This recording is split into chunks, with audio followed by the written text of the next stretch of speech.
last night. I always start my days off with a late last night. With a late last night. It's a pretty potato. Hey everyone, Kulprit doing some reviews, even though they're late.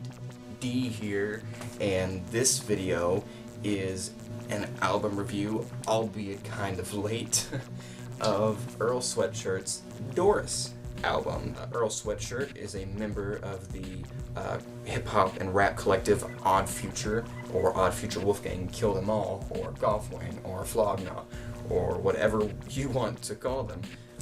He is the youngest member, I believe. He's Tyler's protege, kind of, and this is his first commercial debut. And even I got kind of excited about this because I really liked Chum, and I kind of liked Whoa. I know that was dropped before the album came out as well. Doris starts off with a song called Pre, and it's a very slow, weird, simple beat. There's a feature from a guy named S.K. LaFleur on here, and he starts off the song, not sure why. He's so slow, and he falls off the beat so many times, and the verses just aren't memorable at all. And then Earl comes in, and Earl really doesn't say much. The feature before him was way longer than his feature, and it's his song and his album, so I'm not really sure why. But it was definitely an interesting note to start the album on. I don't think I would have chosen it as a beginning track, but the beat is kind of neat and simple as you listen to it, but it's just, it goes from Pre to Burgundy. And it feels like Earl is trying to go a little faster than he really wants to. It feels like he's trying to speed rap, kind of, and it's out of his comfort zone, and he kind of gets jumbled up in his words and slips off the beat. And Earl has a flow that's just naturally offbeat and a little bit behind and delayed. But when he does this kind of faster stuff, it feels like he's messing up and not just being himself. And the production is weird. Again, you know, all the beats on here are just kind of weird and trippy and down tempo for the most part, and that's just Earl's style. And I know he co-produced and produced a lot of the beats on this thing under the alias Random Black Dude. So this was a Neptunes production, and I really usually like stuff from the Neptunes, and this one I didn't really care for, and I'm not sure why it's being pushed so hard lately. It's not really that special of a song. The next song, 20 Wave Caps, verse from Damo Genesis. I mean, this song is kind of disappointing too. It's another lacklustery, slower tempoed, you know, run-of-the-mill Earl Sweatshirt song where Earl just, and that's something you'll find on a lot of Earl songs, is Earl just, he doesn't really say too much. He says a lot of the same stuff, you know, being in weird scenarios, just being himself, doing really goofy, quirky stuff, but he just chooses words that are kind of obscure and words no one really uses, and alliteration and slant rhyming, delivered kind of delayed and off-tempo. And it's but that's pretty much Earl on every track. Sunday, featuring Frank Ocean, and I really like this song, especially Frank Ocean's verse and the chorus on here. It's a really, really introspective song. Maybe subtract one of those reallys. It's not too in-depth, but it's in-depth enough to where you get it. And I like it, and I like Earl's, there's one line in there where Earl apologizes, and he says, "The music makes me dismissive," and he apologizes, and I'm not really sure if he's talking to a girl, or maybe his parents, or maybe his fans, but I really like that line because I can relate to that. And it goes from kind of, it sounds like this indie pop band practicing in their garage, and they've only been together for maybe a couple weeks, and then it changes up to this indie pop psychedelic kind of thing when Frank goes into his stuff. And I like Frank's verse a lot, and he just kind of talks about, yeah, I'm gay, but I'm still tough, so I don't really care what you think. Hive is a production by Tyler, the Creator, and I think it was co-produced by Earl or maybe someone else, I'm not sure. A feature from Vince Staples, who is on the second track, Burgundy, and Vince really doesn't contribute anything. I mean, standard Earl verse with a Tyler beat, weird synth, you know, punchy boom bappy snare with a real bass, you know, pretty much Odd Future 101. Not anything too incredible, but there's a verse from Casey Veggies on here, which is pretty decent. It kind of really gets going with the Sunday song with Frank Ocean, and then when the Sasquatch starts, it just falls right off and goes back off the tracks again for a minute. Tyler, the Creator, starts off the song. His production, definitely not the best beat I've heard Tyler make. Definitely not the best feature I've heard Tyler do. The first line, he just talks about getting gorditas at Taco Bell. And then later in the verse, there is such a Lil Wayne reference thing where he says, "We're running this shit like dingleberries on cheetahs." And that's just, it's so Lil Wayne-ish. It's like a dumbed-down version of a Lil Wayne line. If you can even imagine that. I feel like this is really just a filler track. I feel like they probably just made this one night out of boredom and then said, "Hey, do you want to put this on the album?" Yes. Centurion, I think.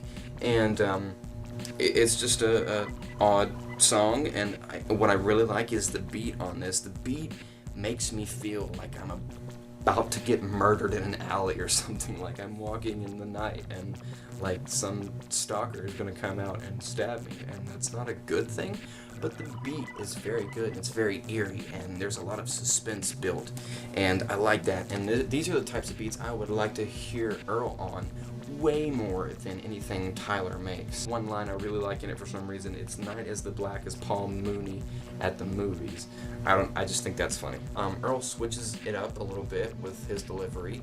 He's a little bit more aggressive, and that's something I missed because when he dropped his first mixtape, Earl, he had a higher pitched voice because he was younger, but he just sounded more aggressive.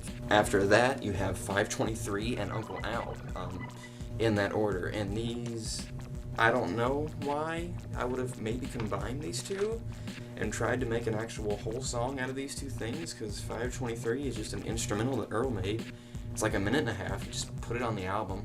For what reason, I don't know. And then it goes into Uncle Al, which is just this 50-some second verse that kind of really has no purpose. And then it comes back in with the song Guild, Mac Miller feature on it. Mac Miller kind of saying a bunch of nonsensical things on it. But I really like the trippiness of the song, and I really just like the slow, creepy feeling. This is an interesting beat. Earl made this beat all by himself. And a lot of people don't like this one because they think it has no purpose and it's too slow, but I like this one a lot. This was one of the first songs after Chum that I had heard off this album. It leaked back in mid-May, and I like it. I think it's a good song. And the next song, Molasses, again, another song I would have just thrown out. It's brief. I don't think it even clocks in at 2 minutes. Produced by the RZA. From Wu-Tang. He has the chorus on the song. It is the most pointless chorus I've ever heard in my life. Why would you even write that? What are you doing? And Earl is way too close to the mic. I don't even think there was a pop filter on whatever mic he recorded this on. I don't know if this was something he did, like, you know, in someone's bedroom and said, you know, let's put this on the album. I don't know. It's just so pointless, and he's way too, this song's bad. After Molasses, you have the song Whoa, which I know that dropped back, I don't know when. I know it dropped before the album came out, a significant amount of time before the album came out. This is a way better beat on here than Hive and Sasquatch from Tyler. And this beat is one I would have liked to hear Mac Miller on as well. Not that the Guild thing was bad. I think Mac would have really fit in on this, and it would have been an interesting dynamic to Earl and Tyler. Then after that, you have the song Hoarse, and I think Hoarse might be, I don't know, it's competing for my second favorite song off this thing, along with a couple of the other tracks, because this song is so weird. And I read the title and I thought, any song should have a Tyler feature on it, it should be this track because of the title of the song. And then Earl when he comes in, he kind of raps like his voice is a little bit sore and hoarse and rough. And it's just, the beat is so weird. It sounds like something out of Django Unchained, and it got this Western man of the highway feel to it, and it's so cool. And this is hands down my favorite beat on this thing. I thought Guild was gonna be, but it beat out Guild just because it's so weird, and I would have loved to get my hands on this if I were making an album. This is a really cool beat, and I like this song a lot. And it cracks me up when he just says throwing moldy donut holes. When he's talking about throwing moldy donut holes at people over this Joe Bonamassa, Clint Eastwood type beat, it's just, I like it. This is a really cool song, and I don't know why. It was produced by a guy named Bad Not Good, so maybe I need to go check out more of his stuff. And then the album closes out with a song called Night. It has Damo Genesis on it as well, and it is by far so much better than 20 Wave Caps. And at first I thought, why didn't they put this sooner? Because this is better than Damo and Earl's other song on this album. But I think it's a good song to close the album with. It's a lot more introspective. Damo kind of gets back to that rusty Damo verse where he's more gritty and determined and hungry, and it's a lot more powerful. And Earl says something, shouts out to the fathers that didn't raise us, and that was like the first line he even came out with, and I was already hooked within like his first 4 of his verse. Very personal, and I identified with that, and I liked it, and it's really cool. And it has some gradual slowing down as each person has their verse. Damo, it slows down and goes to a different key, with the soul sample in the background. And then when Earl comes back in, it speeds back up, goes to normal, and then it ends the same way. And I think that was kind of necessary. I would have liked the song a lot more. It probably could have been my favorite song on here if it didn't have that on there. But it's a really cool song. So I think that's, along with Chum and Sunday and Guild, and Hoarse, those are going to be the ones that I really like off this album. So Earl Sweatshirt-Doris, not a bad album, not a terrible album overall. I would have liked a lot more from Earl. I would have liked a lot more energy and, moxie in the delivery, and not this half-hearted, just kind of let's get this over with type feel that he has when he does it. It kind of disappointed me.